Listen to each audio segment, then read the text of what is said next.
What's up, everybody? Welcome to Tip of the Spear Veterans Roundtable. How is everybody? Good. Good. Well, Mr. Dexter Pitts, I'm glad to see your face. And I know you're kind of just now getting back into podcasts. I'm glad you're finally where you need to be to headspace-wise to be back on the show, man. Welcome back. It's good to be back, man. I've told everybody you can only burn the candle at both ends for so long. Work, family, podcasting, writing. And it's just like, all right, man, I gotta take a break from life, detach from social media for a little. I'm back. Yeah, at it, man. Sometimes you just got to unplug and just focus on yourself and your family and do some self-healing. So how was your week? I'm going to ask all of you, how was your week or your week so far? Painful. Since we're on the Veterans podcast, I'm telling them, before the show started, I had a horrible experience at the VA, which, we all know, which never happens to vets at the VA. So yeah, right. Tore my meniscus, man, and limped in. Left with limping out, no crutches, no pain meds, an X-ray for something I didn't need. So now we're just trying to figure. I go actually see my civilian ortho wanting to figure out what we're gonna do about this torn meniscus. But just slumping through the week, man. Awesome. Rich, how was your week, bud? So far, so good. Had great training with them special fellers over there in 5th Group this week. Flying in the rain for them, so it was some fun in the mud. And doing shows every night this week, so it's pretty cool. Yeah, I noticed that you've got a lot of episodes this week. Is like almost every night. Yeah, almost everything but Friday. Friday's my get ready to drink on the weekend night. So you got nice. Yeah. Matt, how is the weather out in Texas, and how's your week so far? It's just rainy. It was cold, but now it's not cold anymore. It's now people in Texas can get back to normal. It got down to like 40 degrees, and you would have thought it was Antarctica down here, dude. Yeah. I was talking with Ty the other day, and he was like, "Man, it's like 30 degrees and cold out here." I'm like, "Well, come here to Kentucky. It's 8 degrees and snow on the ground." No, I'm good, dude. My daughter lives in Cleveland, Ohio, and when it was cold down here at like 40, 30, she sent a text message that's -11. I was like, "You can have that shit. I'm good." I feel for Texas though, man, because I think they're all still traumatized from that horrible ice storm they had a couple years ago. Yeah, I mean that sucked bad, but the worst part about that is like nobody had to be cold. They just, apparently the power grid couldn't support it. Apparently, probably too many people are moving to Texas, and they were like, "Damn, that is a lot of power." Like, everywhere you look around here, they're building a house. So yeah. When you're building that many rooftops, like 30,000 houses a day is what it feels like you see going up. So wow, of course the power's going to struggle a little bit. They're putting up a dollar store at the corner of my neighborhood, bro. I'm like, man, do not do this to it. We just moved here. There's one, and there's literally one like 2 miles away on each east and west. I mean, it could be a Dollar General. It could be worse. You know what I mean? Well, it's a Dollar General. It's a Dollar General. You're talking about Dollar Tree. I was like, you'd have been good. No, Dollar General, the black and gold, bro. Oh. Well, come down here to Bullitt County. It's like every 2 miles there's a Dollar General or a Family Dollar. It's just like, holy cow, what the heck, man? Doesn't make sense. Dollar General's ain't nothing in there $1. You got to be within, all their stores have to be within 7 miles of each other. So 2 miles is right within their business plan. Really? That's crazy. Yeah, that's their business plan. Well, I'm they gonna make bring it in like a Dollar General market. I'd be okay, where you can get some grocery stuff. But. Yeah. Well, I'm gonna bring in one of our guests. I'm gonna bring in retired Gunnery Sergeant Samuel Deeds to the show. Welcome, Samuel. Hey, thanks for having me. You're welcome, buddy. How's your week been? Slow, man. Slow. Doctor's appointment today. I got the eyeballs checked. Still at 20/20, so I feel good going. Into my 47th year that I'm not in glasses yet. So. You're lucky. I've been in glasses since like 2nd grade, man. It's been crazy, bro. I remember the BCDs you had at boot camp. So yeah, dude. Dude, I had those birth controls. Yep, they were like thick. They were thick like Coke bottoms of the Coke bottle. Man, they were thick. Those are the best glasses ever, man. They're the most indestructible things too. Like you couldn't break a pair of those glasses, dude. Oh, I know it. Trust me. Yeah, you ain't breaking no coochie with them either, bro. That was the point of those glasses, dude. They were like, we're going to control this problem we have in boot camp of like all this craziness that goes on Liberty Weekend. Man. We're just going to give you some of these glasses. That's when they give you that turn-up. saltpeter, so you think you don't get no. Yeah. Get no rise. So, yeah, you don't get no rise out of it. BCGs is the opposite of deployment goggles. It doesn't work at all. You know what I mean? Yeah. All right, Samuel. So the people that are watching this episode or this tip of the spear don't really know who you are. So let's give a rundown of who you are. Yes, I retired from the Marine Corps in 2011 as a gunnery sergeant. I was medically retired. I did 14 years and change. I got injured in Iraq in 2005, and after 5 years, and then I guess it'd be 6 years and 30-something surgeries, the Navy and the Marine Corps found it fit that I was as healthy as I was ever going to be, and basically got shown the door. Since retiring, I have started working with a professional skydive team out of Middletown, Ohio. We travel the world doing large flag presentations, pyrotechnics, both day and night. I'm not allowed to jump. I've got too much shrapnel in some pretty vital areas still. So I do a lot of the ground safety work. So talking to the pilot, making sure everything's safe on the ground for them to land, making sure that the spectators are in the area they need to be at for when my guys and girls come in. And then just doing the PR piece, sitting there using the talents that the Marine Corps spent a lot of money on me through recruiter school and being able to talk to, the press or, our local contacts, police officers, stuff like that. And then just being a stay-at-home dad too in the off season. Yeah, you stay super busy with everything that you do with the skydive team, and then plus you do things with like Project Healing Waters and other veteran service organizations that you're involved with. And I applaud you for your continued service. I know a lot of veterans, when we get out, we lose that sense of purpose for a really long time, and it does take us a while to get that purpose back. Yeah, for sure. And I tell people all the time, it's no matter if you're a private to the general, you have somebody that you're working for, right? You have somebody that's giving you your schedule on the daily basis, and then you get out and you don't have that anymore. They train you for war, they train you for fighting, they train you for everything, but they don't train you to come home. So that sense of purpose, sense of direction, definitely, it is something that is lost for sure. And, for me, it took a Gold Star dad inviting me out to the skydive team's nonprofit event. And through that event, I found my purpose. And it's, giving back to the guys and girls that I served with, the injured police officers and the families of the fallen, whether it be veterans or from the law enforcement community. And, that's what we do through our skydive team's nonprofit, Blue Skies for the Guys and Gals Warrior Foundation. We bring in 20, 30, 40 people a year for a great weekend, extended weekend. I think it's Wednesday to a Sunday. I think it's the 9th to the 13th, maybe this year. But, it's gun shooting, it's camaraderie, it's skydiving, it's vintage aircraft rides, a bonfire every single night with local talent. And, and then through Kentucky Wounded Heroes, it's those guys and girls that were injured in the line of duty and veterans that are 50% rated or higher through the VA. And we do a lot of outdoor stuff, hunting and fishing mostly. And I take off in 2 weeks to Wisconsin with 7 guys and taking them up ice fishing. Nice. Let me ask you, Gunny, using those 20/20 eyes to keep watching the drop zone, man. That's dope. But man, let me if you don't mind, when did you get wounded and where and how? What, if you don't mind me asking? Yeah, not a problem. 2005, February 19th, we were on a patrol back from an Iraqi National Guard base back to Abu Ghraib prison. My company was stationed at Abu Ghraib. The battalion was in Baghdad. Oh, sorry, at Fallujah. And on the patrol back, I got hit with an IED.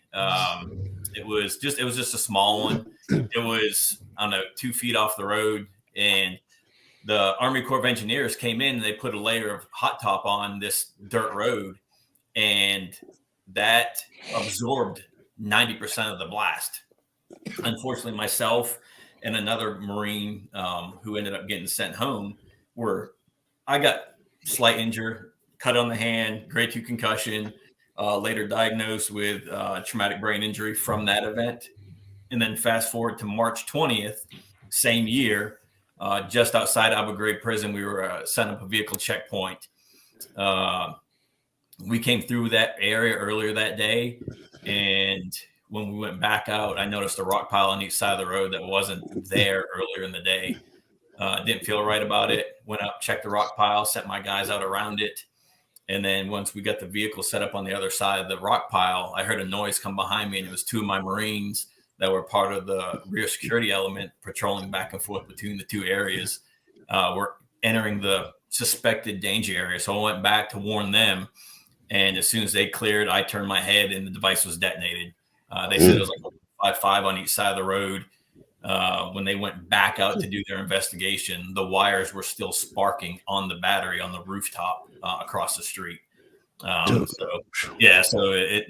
then they said if I was, a foot to 18 inches in any direction, I'd been nothing but a spot in the road. So I'm, very fortunate to be here with my life, my limbs, and everything else. But yeah, we were, March 20th, 2005, just right outside Abu Ghraib. So we have that in common because I was wounded in Abu Ghraib January 2nd of 2005, Route Huskies. So next door to you, man. Yeah. Dang. Hardly has been 19 years. Yeah, right. Just getting younger now. Man. Yeah, we're definitely not getting any younger, Rich. That's for sure. So let's talk a little bit about the 2 Navy SEALs that went missing, and I think now they have been pronounced dead, if I remember correctly, seeing it correctly. Yes. What do you guys think happened there? Boarding a ship in rough waters off the coast of the beautiful Somalia, the Horn of Africa there, and the first part of the team was able to get onto the dhow, and these 2 guys were towards the back of the group, and one on the ladder got tossed off the ladder. So in SEALs teams, their mantra is not never leave someone behind, but it's also if one buddy goes in the water, the next one has to go in to help them, and that's what happened. And they were never seen again. It was 80-degree water. So they held hope that they would be alive, but with 80-degree water, you also have other things like sharks and riptides and currents like that. So when they were dragged off, it was kind of rough. My neighbor just came home as part of that mission. He's with 160th, and he was able to tell me some of the bits and pieces. He said it was pretty horrific going through it and having to try to find those dudes, but there's nothing they can do at the end. But they were lost at sea, right? Yes. Yeah. Damn. Yeah, I will tell you though, for those 2 cats and for everybody that's in that community, if it's any consolation for those guys, there's no other way they'd rather go though, Right. in the sea. So I mean, believe at the end of the day, they didn't come back, but there's no doubt that they were fighting for each other because that's what they do. But it's sad to see that it's something like that happened after all the other stuff I'm sure they've been through. Falling off of a boat into the water is what got them. So yeah, that's unfortunate. Unfortunately, that something like that happened, and I pray for the SEAL community and their families. Anytime something like that happens, when we lose a brother or a sister, it hits us all. I've been out of the Marine Corps since 2004, and it still hurts. Anytime you hear of a soldier or Marine or sailor that has lost their life protecting this country. I mean, that's what we signed our name on that dotted line for, and I would gladly do it again. So we got some special warfare operations SEAL Chris Chambers and special warfare operations 2 Gage Ingram were their names. So it's better when we say their names so that they all remembered. And we also lost Staff Sergeant Michelle Young this weekend. She became one of the 22. She leaves behind a daughter, and she was actually working in the causes to help others not commit suicide. And she lost her fight this weekend. And that's the hardest part, when you're sitting there and you're actually working hard because you forget about your own mental health, to begin with, and you're solely focused on them. And I did with our nonprofit through the skydive team.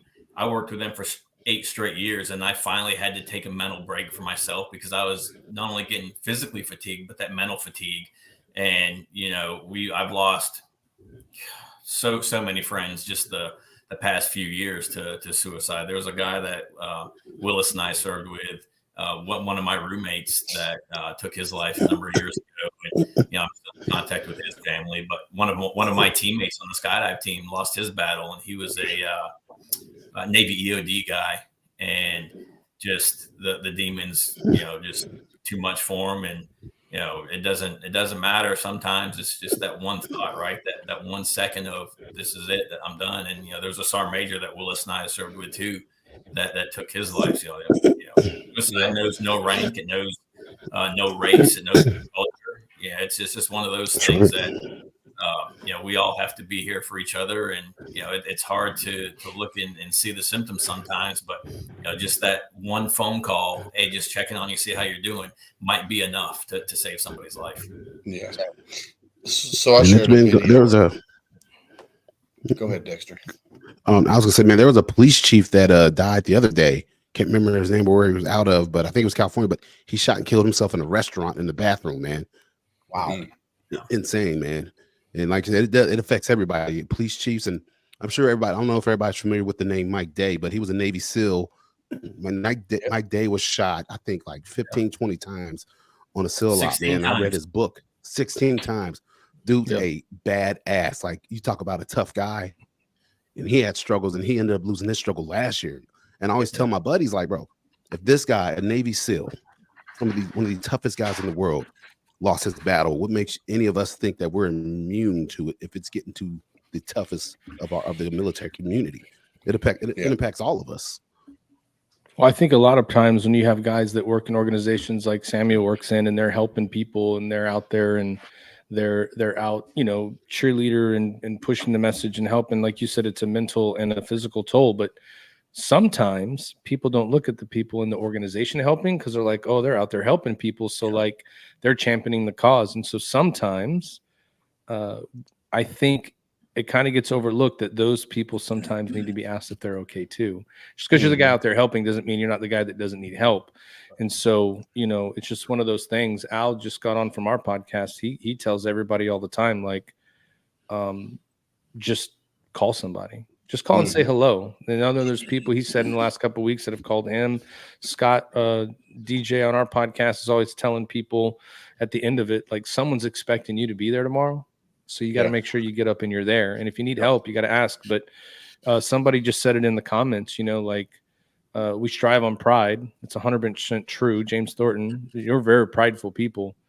But, we weren't encouraged to talk. That's our generation. But I will tell you that the new generation is more open to talk. But the problem sometimes is our older generation is like, oh, you got to toughen up. You know what I mean? Like, there's that barrier where two different asteroids colliding don't often get to see each other's point of view, because there's just a lot of times I don't think there's any common ground, but we need to just get back down to we're both either serving or have served. There's the common ground you need. It doesn't matter what you think or where you are. You just got to sometimes be able to talk, and there's times where, it doesn't matter what time. I've gotten calls before 2, 3 in the morning, and I've missed it. But then I heard the phone, you look at the phone, you call back right away. You have to, you just don't know.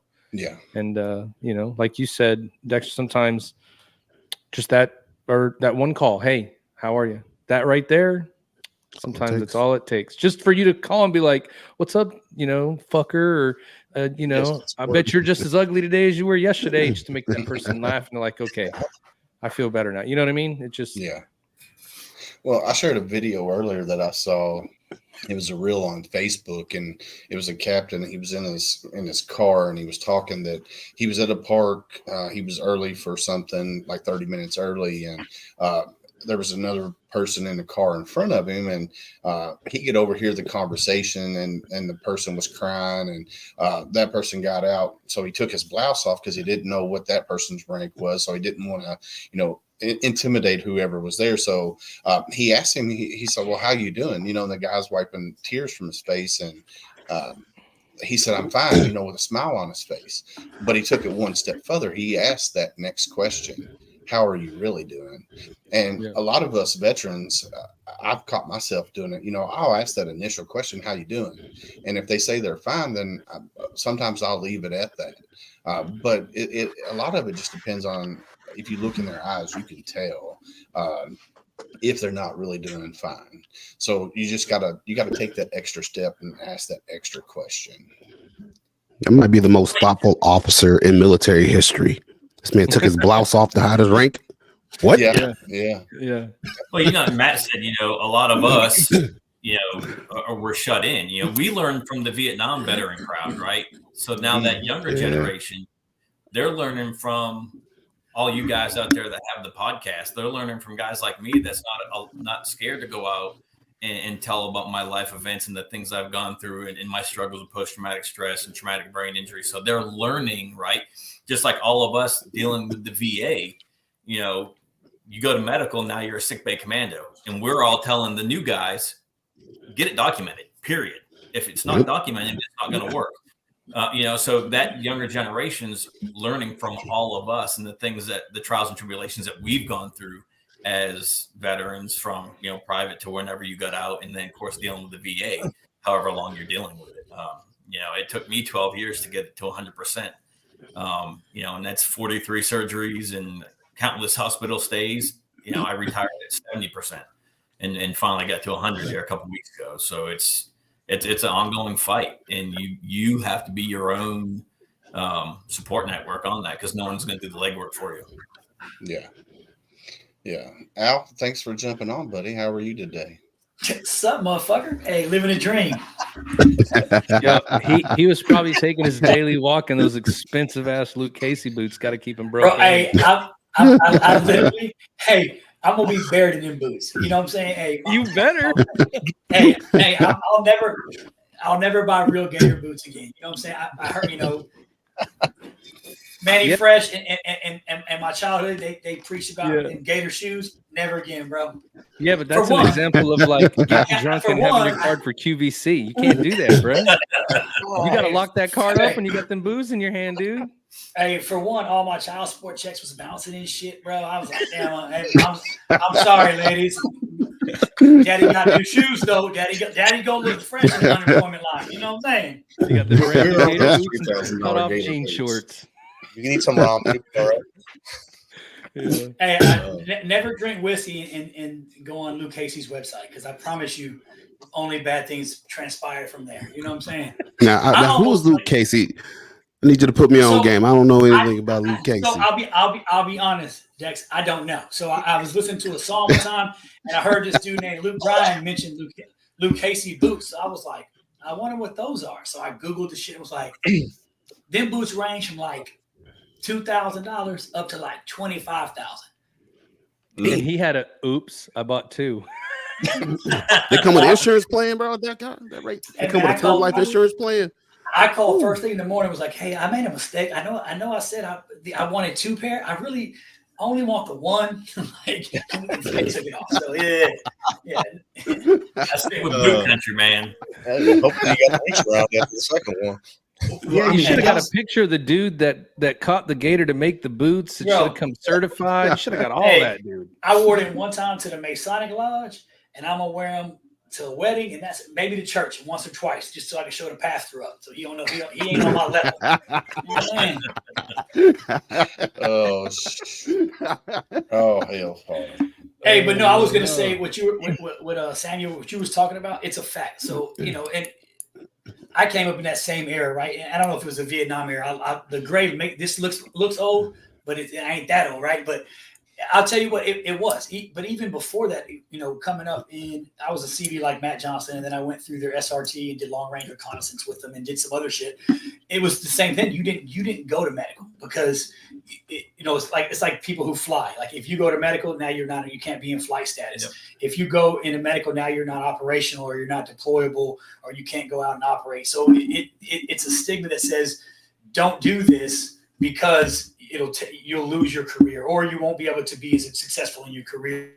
And it got to the point where, with me, it was more, I was just like everybody else, right? I ignored the signs. I ignored the problem. I thought, fuck it, I can deal with this shit. Like it ain't this.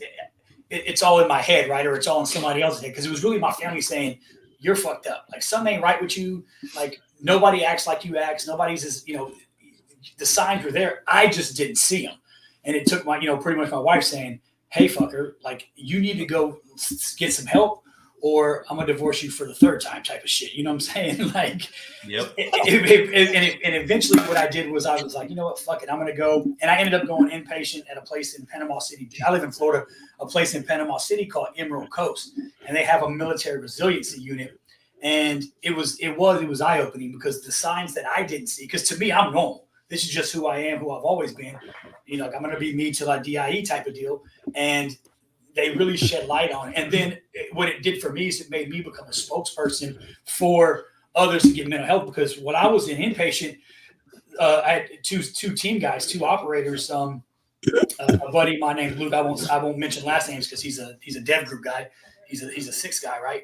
Him and another gentleman came, and they both team guys came and visited, and they were in the same boat. They were pretty much like, man, I'm glad I've known him for years, right? We served together. I've known, and they were like, man, like, I'm glad you did it. Now I'm thinking about doing the same thing or looking into it, before I retire or as I get into my retirement time. And, it was eye-opening because it took one person to say, hey, fuck it. This ain't weakness. This is me showing strength and resiliency and setting an example, right? I'm not saying I set the example, but by me doing it, somebody else says, hey, maybe I should do it because I'm fucked up too. And, it's kind of like that. All it takes is that first domino to fall, right? And then somebody follows suit because, like you said, somebody put Luke Casey. Put the Luke. Okay, thank you. Got the Luke Casey. Go on there. Don't go on there. Well, you better have some post-dated checks or WIC checks ready to go. Don't go on that website. There you go. So I the ones you bought right there, the blue bonnets. I got a question for you guys. You talk about, Al, you just brought up a point that's like when we were if you go to medical or you go somewhere, you're not operational, all that stuff, right? And you said one part of it is like people are worried about their career, but in the era that we came up in, were you more worried about your career or the possibility not being there in case somebody that you cared about needed help? I think both, man. I think what I mean? Like if I'm not there, who will be? And something happens to you that's, I don't care what's wrong with you, you got to be there. I think there's a big part of that too in that generation. You know what I mean? Yeah. For me, it was also personal. It was a personal thing, right? It's personal ownership because let's call it what it is. Nobody wants to be, like you said, the sick bay command. Nobody wants to be the bitch. Oh, hero, he's a bitch. That motherfucker stays in. That's it right there. Right. So it's not. I didn't think about it from that big perspective. Like, what if I'm not there? Because I had faith and trust in my team members that if I'm not there, them motherfuckers going to go on just as good with me they won't have as many jokes.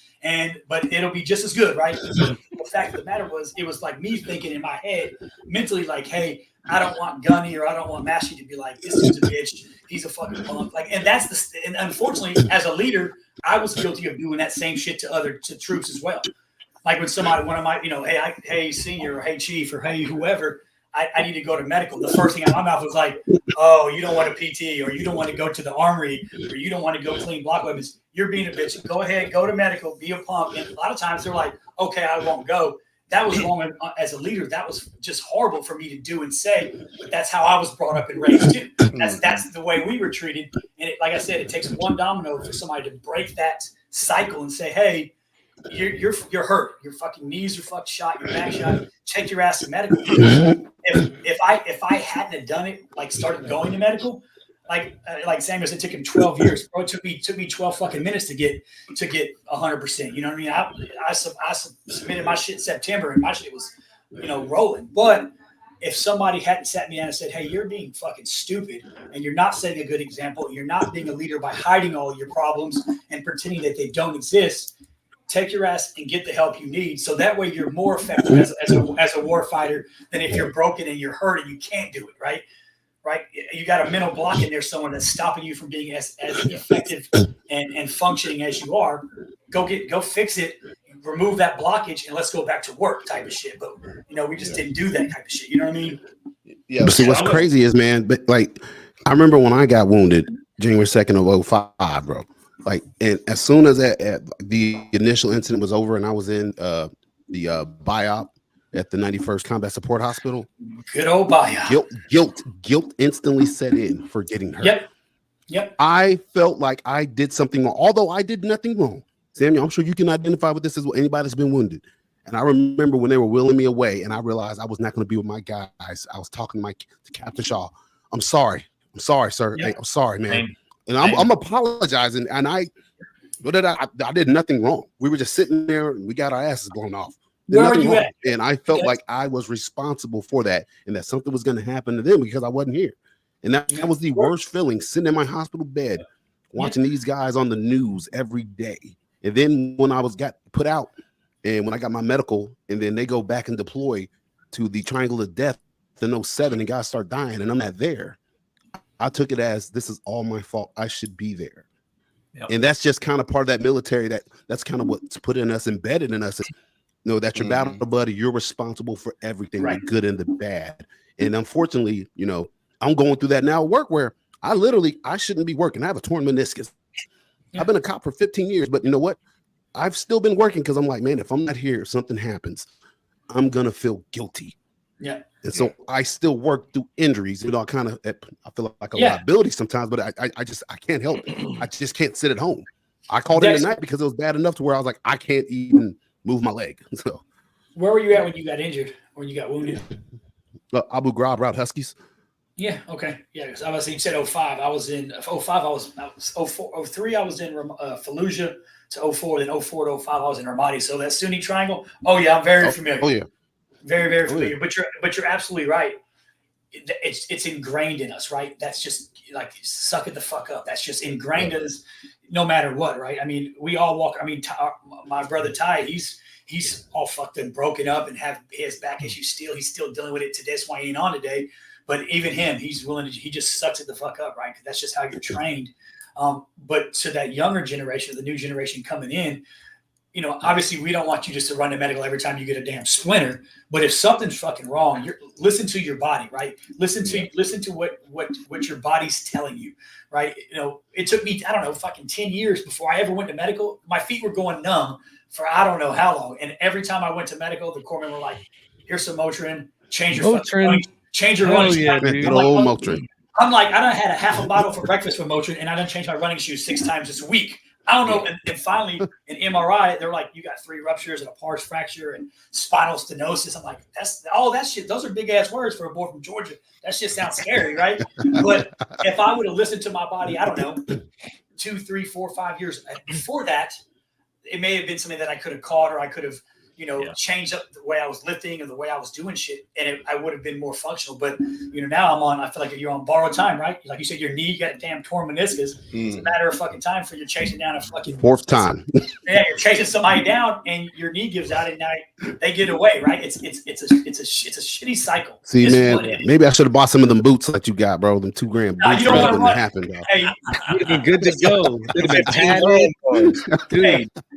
They come with built-in braces. Hey, I mean, bro, dude, they do some amazing shit. I don't. If I feel like you're those, walking on clouds. It's a good time, dude. It's a good time. You better use your concealed carry when you're wearing those. I'm worried somebody's going to jump. They probably think they're fake. I'm good. They're probably like, oh, it's a cola, bro. They might take my boots off my feet. So, Rich, let's piggyback. Since you are training active duty members now at Campbell, what's the stigma around there when like somebody has to go to medical and stuff like that? Is it still the same or is it different? It's celebrated now. And you hardly see them do PT now because they all have some kind of appointments and stuff. They try to schedule classes with me during PT so they don't have to do it. So they don't do anything from 6:30 to 9 is what they're supposed to be doing PT. But now that you can see them all in the hospitals, they go to appointments all the time. Even during scheduled training in the field, they let them come out to go to appointments now. During our time, that would all be blocked off. There's no appointments when you're in the field. There's no appointments when you're training up to go somewhere. No appointments when you go into the range day. Now these guys barely make it to the range. Oh, I got an appointment. I'm going to go shoot and I'll leave. Okay, so yeah, do whatever you got to do. It's all right, man. Let me give you a hug. And they go back and get their hair frosted tips and shit. Work. And this is 5th group? No, this is regular soldiers. 5th group is regular. Oh, okay. 5th group is a whole other animal here. So. Okay. So Rich is a civilian contractor at Fort Campbell, and he trains active duty members down there. Yeah. let's move on to the next topic. What do y'all think about the Russian plane that was that crashed that had supposedly 65 Ukrainian prisoners of war on it? I didn't even hear about it, man. Me either. And you said supposedly, right? Yeah. So Russia came out and said that it had 65 Ukrainian prisoners of war crashes near Ukraine. Let me try to pull it up here. I heard about it earlier today. I honestly don't even watch the news for stuff like that anymore because you can't even tell. Yeah. Like Well, when you hear supposedly it what's was on real? there, you're like, yeah, but Yeah. even so, I'll be honest. It's going to sound harsh. I really, if 65 people plus the pilots all died, I don't give a fuck. I'll be honest. When we start giving a fuck about homeless veterans and the issues on our own soil, then I'll give a fuck about that. Right now, good riddance. The 65 less motherfuckers we got to worry about shooting us 6, 10, 7 years from now when we're at war with these motherfuckers. So good fucking riddance. Let God sort them out type of deal. Until we care about what's going on over here, I hope all the fucking planes crash. How about that shit? I will tell you this, man. So I put a video on my Instagram page the other day. It was from the Russia-Ukraine war, and it was terrifying. It was a drone chasing I guess a Russian soldier around a tank. And flew right up his ass and blew up, bro. And I was sitting there like, this is where we're at 19 years later, dude. And I'm like, driving down the road and waiting for something to blow up, and ID you can't see is terrifying. Yeah. But just hearing zzz, coming Just at you, then following all of you a sudden, around. bro, oh my God. Man, my I actual talked to him job about my right now. police department. He just got back from Iraq not long ago. He told me they don't even have sentry duty, like guard tower watching them hardly, because they have drones patrolling the entire perimeter of the base. And in my mind, I'm like, damn, that must be nice. It's a lot of For extra one, sleep, that's but a at the whole. same time, Hey, that's a whole lot of money right there for one dude, though. Like, That's damn, money. you couldn't have got a couple other people at the same time. One dude. Like, It was man, one only dude, bro. It's a $80 crazy drone. video, man. It was an Terrifying $80 drone video, they used man. to film. $80 drone. There you go. oh, that ain't bad, I guess. If you scroll down to the next video, you'll see another Russian soldier. He's out in the field, and the drone comes right at his face, and all he does is put his head down, and his head gets blown off him. So he had no chance whatsoever. If you go on Twitter, Now and that's the put stuff I'm paying attention Russian to from the Ukraine's battlefield. That's the stuff I'm They paying better start attention to getting- because They better issue, that's going to be they better us. issue those. Yeah, they better issue those juggers some tennis rackets. They better issue some government issued tennis rackets with some ballistic shields on them. Like, damn. Yeah. It's wild, man. The battlefield, how it's changed in just a matter of 19 years. I remember when I came in 03, it was supposed to be, we're getting the land warrior system, man. We're going to be futuristic, and shit never came about. Yeah. Never came. But now they got drones doing everything, man. So we did a lot of mount training, house to house training when I was in. Oh yeah, because that was supposed to be the next big battlefield. And I, with being over in Iraq and stuff, you did, house to house clearing and stuff like that. But the battlefield has changed drastically. With the drones and everything else, it's unbelievable. Oh, it's gonna be a bunch of nerds just fighting wars from the. I'm telling you, it's gonna be remote control cars and drones and fucking robot dogs and all kind of crazy. There's gonna be no boots on ground, right? I remember touring It's a gonna be ship. Call of Duty. I mean, it's what it's gonna Yeah, it's gonna I remember touring a a ship one transgender time. person sitting in. be.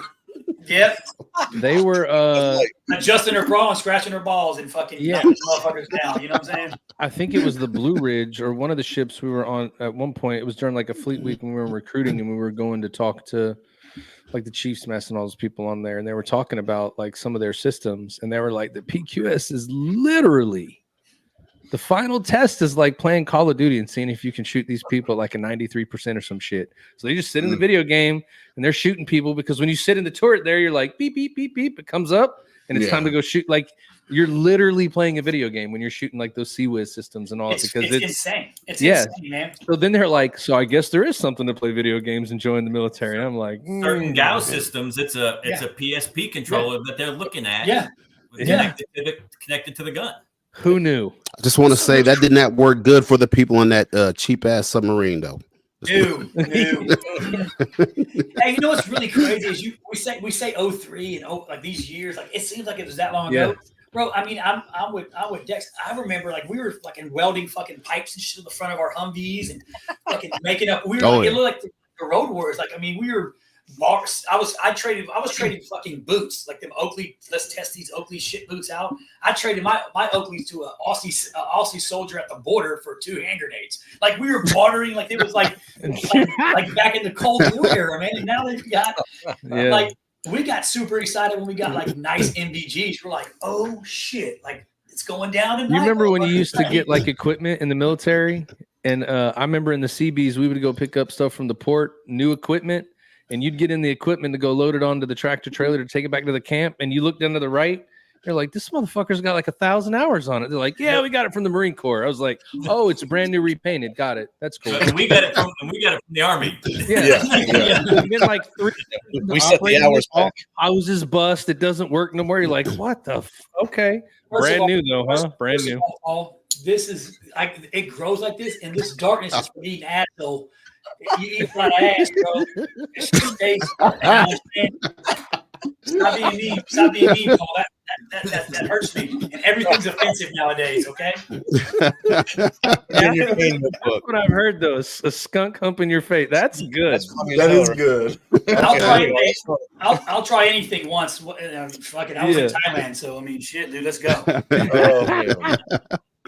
Now, you like you could have been on a soap opera, man.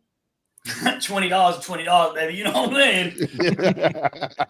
He did just say all of his child support checks are bouncing. He do need that $20 though.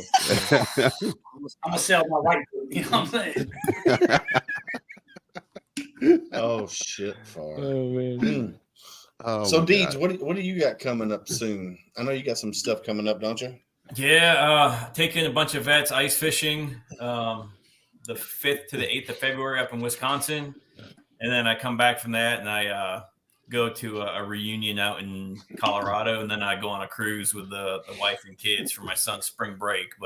And then our season for the skydive team starts up. So we'll be getting hot and heavy July, August July or August, April, May time frame. And then that'll run all the way through December. Nice. I figured you would hate going on a cruise ship, being on a boat, man. Most Marines I know hate being on boats. So different, man. So different. It's a different Uber. You know, if they tell me, "Oh, you're going on the Fort McHenry again," hard pass. But I'll take Carnival Cruise Lines any day over any of those Navy boats. Yeah, me too. That's why I was a CB. So 22 years and never stepped foot on one. Hey, Samuel's got more sea time than I do, and I was in the Navy. You know what I'm saying? Hey, when I made chief, they put me on the Constitution for 2 weeks, and I never whined and bitched so much in my entire fucking life. Yeah, like, that doesn't count. You gotta stand Pier Watch. I'm like, Pier Watch? What is that? But you actually had to work on the Constitution. Like there was no electronic nothing. Yeah. It was, pulling sails, pulling lines. You go down on the decks in the Constitution, and you're like squatted down, 5 foot nothing me, squatted down in the deck of the Constitution. I was like, God damn. They're like, if you were to touch the ceiling back then, you were tall. I'm like, you couldn't. How does the Constitution? 5'10"? I mean, the Constitution deck, the well decking where they would sleep and they would be in. If you're 6 foot tall, like you're hunched over like this, standing in the well of that ship. It's super like low. I mean, like if you were 5'1", oh, that ship is from like. That came over with Mayflower, man. That thing's old. That thing's old. It sits right down. Didn't bring my ancestors over, did it? What'd you say, Rich? Said they didn't bring my ancestors over, did it? No, not that one. That's the one next to it. Right next to it, there's a small one. Oh hell! So this Paul Peters, I'm assuming you know him, right, Al? Nope, I know him now. It's my new best friend. Yeah, I was gonna say you guys look like good friends now, dude. I had the first time I ever beat off though was to the Crow. Remember the scene, the Crow? Yeah, that's the first time, but it wasn't. I guess it's kind of a I do give apples out on Halloween. That's correct. Hey, now I'm in the Navy, bro. I'll bob for him, baby. Oh my God. This man said he jacked off to the Crow. That is the most Navy answer I've ever heard. I love it. I still can't watch that movie without getting a little smile, a little smirk on my face. You know what I mean? Oh shit. Whew. All right. So Rich, what kind of guests you got coming up on your show? Tonight I have Darren Davis, the founder of RDC Shoes. He's a USMC veteran, and now he has a shoe company that gives back to veteran causes across the country. Yeah, they're red, white, and blue shoes, all patriotic and stuff. So he's coming on tonight. You got a pair of Dallas C? Dude, I've got his Gen 1s. Nice. I think he has a special announcement. That's why he's coming on tonight. He's a corporate announcement tonight. Nice. And then tomorrow, Dr. Catherine Vecchio, stuff about basically trying to help us with PTSD and such. So hopefully she gives us some more tools for our tool bag. I know that all these things they're not one size fits all for all of us. So you got to find the one that fits you and do the right thing. But I do have to jump off to get ready for my show. So great seeing you guys again. I'll see you next month. Yeah, good All luck, right, Rich. Rich, I'll Take it see you easy, my later, man. Hoorah, brother. See you later. Hoorah. Later. So Matt and Al, what do you guys got coming up on your show? Shit. So we have a police officer on tomorrow from Houston Police Officer Union. He's coming on. We've got, I think we got more comedians and musicians, and we have a long list of people that are set up, ready to go. But we got a couple active duty guys coming on to talk with us that we're in recruiting. The list just keeps going on and on. Like we originally for ours were like, hey, it's just gonna be us a couple times a month, right? Just us. That shit ain't happening. It's rough, man. But it's coming in such, waves that the people that are reaching out, every time you look up and see who they are, it's like, we got to have these people on, talk to them about the things they're doing and learn stuff from them. So it's been really good. But we just, like we normally do, veterans, and now we're getting some law enforcement guys to come on there and talk about different things, and just it's a blast, man. Yeah, we got my brother coming on, and the guy that he's in. I can't wait. Yeah, White Mike's coming on, bro. White Mike's coming on, bro. It's gonna be some. I've already told him. I told myself, like, look, bro, we love to have you on, but you can't start drinking until you get on the podcast. You can't be. He probably shouldn't start drinking until it's over, dude. But the guy he's got coming on, he's got a guy named Brandon Thompson. If you guys aren't familiar with him or haven't seen him, he's got a YouTube channel, does a lot of stuff. So he's an avid bird hunter. He's from like inner city somewhere in like Miami, somewhere in Florida, like somewhere like a really rough area. And he joined the Army, did his time, and now he's out. And it's his what he does for veterans and just for the community in general is pretty awesome. He, like I said, he's a phenomenal barber, but he does like I said, he's avid in duck hunting. And if you go on his website or go on YouTube and follow him, he goes into like inner city, works with inner city youth and takes them out of those environments and actually teaches them to bird hunt with dogs and dog hunt. He's got a really, really good, he's got a pretty good idea that he's working. Puts out a lot of videos. He's like a ranked bird hunter, but he's doing a whole lot for like veterans. He does a lot of like training videos, but I like his work with like the youth. And he's taking kids from like, South Chicago and you name it, and takes them and teaches them how to bird hunt and gives them an outlet. So it's pretty cool. Nice. His name's Brandon Thompson is his name. That's dope. Nice. Yeah, and I think we have nonprofits coming on that help homeless, and we have I'm just looking at the list right now. Nonprofits, we got that guy coming on that does that. We got some police officers coming on. We just had Amuse on. She was awesome. Content creator. Yeah, she was fun. Hilarious. But yeah, we had the guys from Warriors and Whiskey on. We just, anybody that does anything that's good in the veteran and first responder community, that's who we like to talk to. Heck yeah. So Matthias Carter here just posted. So he was on my show before we started doing video. He's actually the author of this book here. It's Instead of Sheep, A Soldier's Way of Explaining PTS to His Son. Nice. He's actually in the process of doing more books. He's going to update the series and stuff. So Dexter, he would be a good fit for your podcast. I was about to say, I would love to have him. He's also with the Road Home. Yeah, right here. He's also a veteran outreach coordinator for a nonprofit organization. It's called the Road Home Program by Rush in Chicago, Illinois. Amazing program up there. So he would definitely be a good one for either one of your podcasts, actually. For sure. and then also Rich, if he's on. I plan on having Matthias back on since we're doing video now, and have him on my podcast again. So now, as for me, I'm booked all the way out to the end of February. This month, I've been doing a lot of lady veteran love.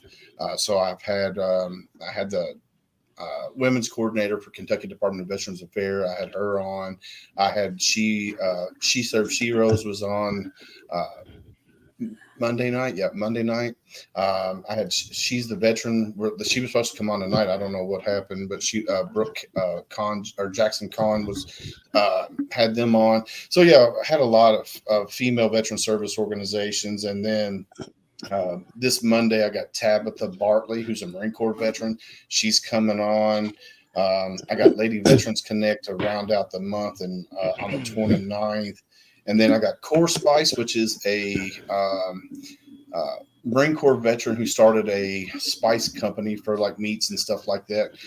And what he does is when people buy his products, he donates a portion of it to help veterans with PTSD and stuff like that, and TBI. So I got him coming on. Man, it's just like you said, the list just keeps growing and growing. And we've kind of, the nonprofit thing is what my podcast was about. The nonprofits that were out there, the grassroots ones that were actually out there helping brothers and sisters out there. No problem, Matthias. So yeah, I love it. And collabing with Triple Threat, Ion Pitts, MisFitNation, and then Decision Hour. I think it's a good little network that we got going on, because like I'll reach out to Ty and share, a guest that I had on for you guys, or I'll reach out to Rich and he does the same thing. So yeah, it's pretty neat. And then I did get to reconnect with Deeds, my brother there. That's been a major positive, for me, because there for the longest time, I didn't really talk with anybody that I served with. I talked to veterans, but I never talked with people that I actually served with. So yeah, I love what I'm doing, and I love you guys. You guys are like brothers to me. So definitely. I love it. I'm glad to be back at it, man. After my little break, it's definitely good to be hopping back to it, dude. I'm jealous, man, because everybody's like got stuff scheduled, and I'm just sitting here like, man, it is so hard for me to schedule anything. I literally fly by the seat of my pants with my podcast, because just my life is so crazy, man. So it's definitely hard. It's definitely hard because I know, like with Triple Threat, they got 4 people bringing guests on. You and I, we got one person that handles all of it, pretty much. It's a job. It is. It definitely is a job.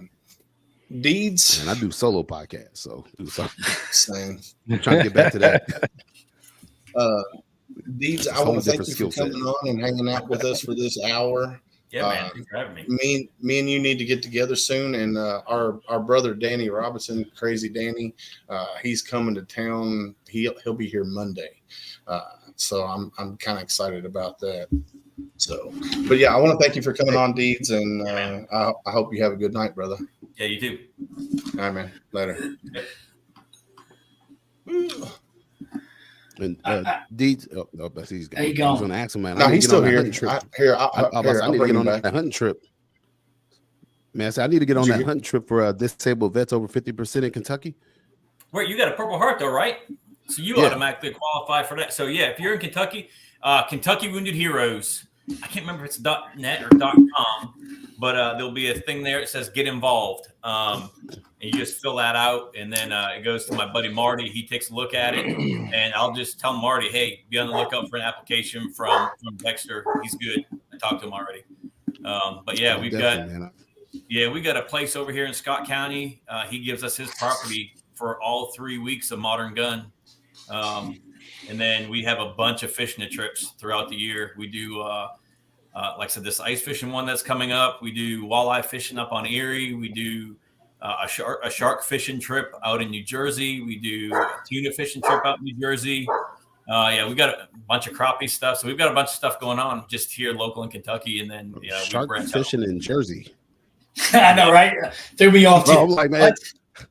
Shark come out the gun out the water with a Glock turned sideways in Jersey. It's South Jersey. It's South Jersey, so it's not that. It's we're south of HD, so it's not too awful bad. But it's. I watch New Jersey Drive. I know what goes on in New Jersey. That's what I'm saying. We all watch New Jack City, dog. Yeah, but Dex, you and I will connect. You and I will connect, and I'll get you involved. Absolutely, man. Yeah, man. Absolutely. I definitely need something else to do. Yep. I got you. My wife. All right, brother Deeds. We'll talk to you later, brother. Yep. Later. No, man. So yeah, tonight's been awesome. The conversation that we had, and talking about this, talking about that, and then just the connections that we make. That's simply amazing. Dexter, I do have a few other authors that I've had on my show, and I got another one, Terry Brown, who was on MisFitNation.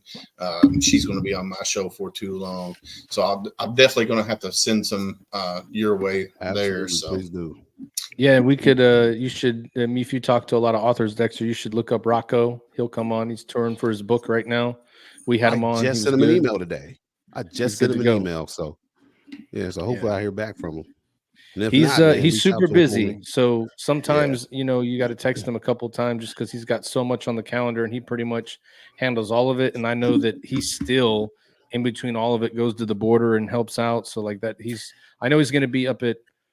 It used to be called Fort Hood. You guys changed it. Fort Cavazos or Cavazos, whatever that is. So he's going to be there with his book tour now. So I mean, if you may hear back from him, but if he doesn't respond after the first time. And Dex, there's a guy. Look him up on Facebook. I know him in person. I'll reach out to him. His name is Raul Ramos. Matt may know him too. He was in recruiting for a long time. Yeah, I remember. He just put out a book called S.A. to Master Chief or Jefe to something. He grew up in South Central, like lived like that. I think it was like S.A. or something like that. S.A. to something. Yeah, he grew up like he went from like gang banging in South Central, like legitimately like that lifestyle, to join the military and then retiring or making it all the way up to Master Chief in the Navy. So, and he's got a book out. Like I think Matt, I'm trying to see if I can find it, but yeah.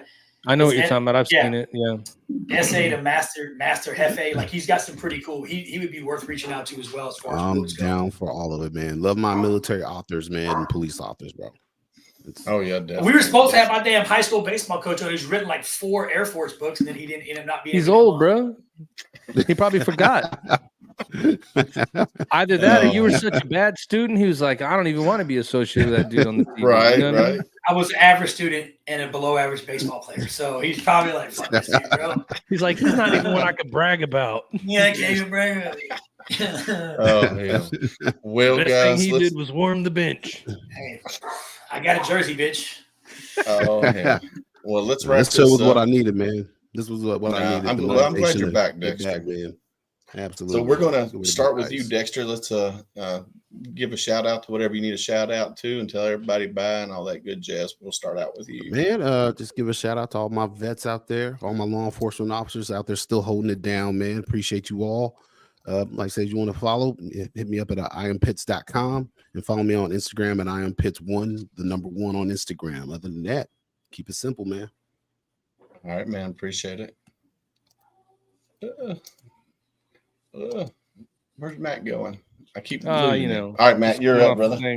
Same thing. Thanks for everybody for watching. It was good to see you guys, and I always like meeting new people. So just continue to do the things that everybody's doing to help out, and spread whatever message you're doing to help veterans and first responders. And so everybody knows. So our company, sameflagsameoath.com, you can go look there. We do have shirts that are for nonprofits. We give a percentage back to those nonprofits. Coming soon, you'll see some HomeFront Sitrep merchandise on there, Triple Threat Vet merchandise on there. So all of those will give back to some sort of cause. So we would appreciate you supporting us by supporting them. So awesome. Big Al, you're up, brother. Super easy. I just want to give a shout out to my new friend Paul Peters. Man, I enjoy this shit talk, bro. That's what being a vet is all about. Being able to get out there and just talk to shit to somebody you don't know. I don't order milk at the bar unless it's Cambodian breast milk. then I will. But no, like I always say, just reach out to somebody. Make sure you call a brother, call a sister, tell them you love them, you're thinking about them. Doesn't take a long conversation, a quick text message, or just a phone call to say, hey, I'm thinking about you, I love you. I want you to be here tomorrow, like Scott says. But just reach out to your brothers and sisters and check in on them this week when you get a chance. Just a quick text message. And again, like I always say, never sweat the petty stuff. Always pet that sweaty stuff. I love you guys. Love it. Love it. All right, guys. Like I always say when I end my show, stay safe out there. I got your 6. But I'm also going to say this. When you're talking with a veteran, you ask them how they're doing. Take that extra step and ask them how they are really doing. Because a lot of times veterans, we're just going to say we're doing fine when we're not really fine. So make sure you take that extra step and say, how are you really doing?